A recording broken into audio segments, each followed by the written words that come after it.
काट लो, मैं तो गोश्त काट लो, छोड़ दो,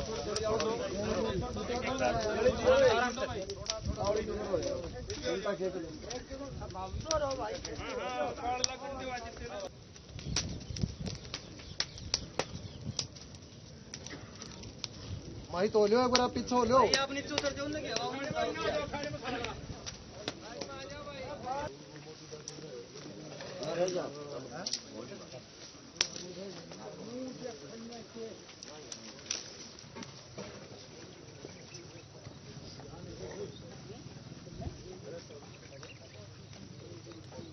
ये सरकार की अच्छी पहल है और अप्रिशिएट करता है ये पूरा एरिया।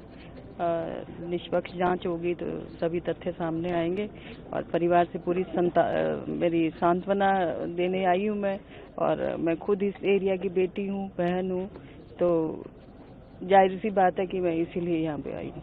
देखिए, पहली बात तो बहुत ही दुखद घटना है और पूरे देश को, पूरे समाज को इस पे बहुत अफसोस है। ये घटनाएं नहीं होनी चाहिए और सरकार से हम अनुरोध करेंगे कि इस पे सख्ताई बरते। बहुत घटनाएं बढ़ गई हैं, इस पे सख्ताई बरते। समाज को न्याय चाहिए, सरकार की रेपुटेशन का भी सवाल होता है। दूसरा, इसमें ये कहेंगे कि जो डिले हुआ है वो नहीं होना चाहिए था। उसमें कहीं ना कहीं जहां भी अगर किसी की ढील रही है, किसी की अगर गलत रिपोर्ट दी है, तो सीबीआई जो जांच है वो भी उसमें साथ हो। अगर कोई किसी पुलिस वाले ने किसी मुजरिम को बचाने की कोशिश की है या हॉस्पिटल ने कोई रिपोर्ट गलत देने की कोशिश की है, तो उनके ऊपर भी सीबीआई तुरंत साथ में ही कार्रवाई करे, क्योंकि वो भी दोषी बनते हैं। मनीषा की मृत्यु के मामले में इसमें ताज़ा अपडेट तो ये है कि हमने उनको आज अश्रुपूर्ण विदाई दे दी है। उनका अंतिम संस्कार हजारों लोगों की भीड़ में कर दिया गया है, सभी के साथ ही संवेदनाओं के साथ।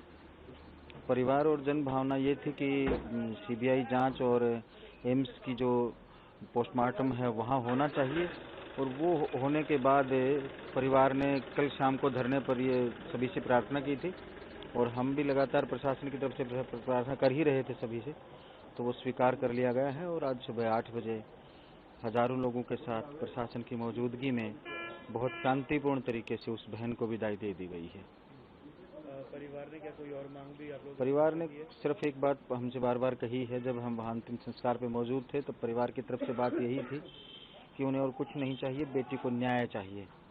और उस बेटी को न्याय के लिए सरकार ने सबसे बड़ी एजेंसी को ये जांच सौंप दी है, और हम उम्मीद करेंगे कि जो छोटी मोटी किसी तरह की कोई चूक हो गई होगी तो उस चूक को ठीक करने का काम सीबीआई करेगी, और जो भी तथ्य रहेंगे उनको सबके बीच में लाया जाएगा। और अगर कोई वास्तव में कोई गुनहगार मिलता है तो कानून के तहत उसे सख्त सजा दिलाने का काम सरकार और सीबीआई दोनों मिलकर के करेंगे।